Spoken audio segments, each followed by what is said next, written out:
வணக்கம் நண்பர்களே. நடந்து முடிஞ்ச தேர்தல்ல யாருக்கு ரொம்ப இழப்புன்னு யோசிச்சு பார்த்தா சில பேர் என் மனசுக்கு வந்தாங்க. அதுல ரொம்ப முக்கியமா நான் பிஜேபிக்கு ஒரு பெரிய இழப்புன்னு நினைக்கிறேன்.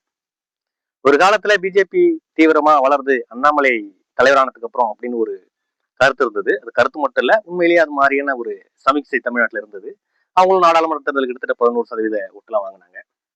ஆனா பிஜேபி தலைமை என்ன பண்ணுச்சுன்னா, அண்ணாமலை தேவையில்லாம ஜெயலலிதாவை பத்தி எல்லாம் பேசி நிறைய உரண்டை எடுத்தப்ப அவரை கட் பண்ணிருக்கணும். அப்ப கட் பண்ணல. ஆனா அவர் எப்ப கட் பண்ண கூடாதோ அப்ப கட் பண்ணி நயினாரை மாநில தலைவர் ஆக்குனாங்க.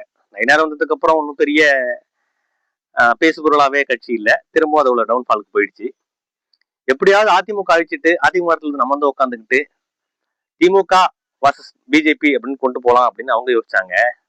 அதுல இடையில விஜய் கட்சி ஆரம்பிச்சு டிவிகே வாஸ்தி டிஎம்கேன்னு மாத்தி முதலமைச்சரே ஆயிட்டாரு. இப்ப பார்க்க போனா இந்த தேர்தல்ல பெரிய இழப்பியா இருக்குன்னா பிஜேபிக்குன்னு தான் நினைக்கிறேன். குறைஞ்சபட்சம் ஒரு 10 வருஷத்துக்கு தமிழ்நாட்டுல அவங்களுடைய இன்ஃபுளுன்ஸ் இருக்குமாங்கிறது ஒரு சந்தேகம் தான். அது விஜயோட அரசியலை பொறுத்தும் இருக்கு. இருந்தாலுமே இது ஒரு பெரிய பின்னடைவு தான். என்ன நடக்குதுன்னு பார்ப்போம். நன்றி.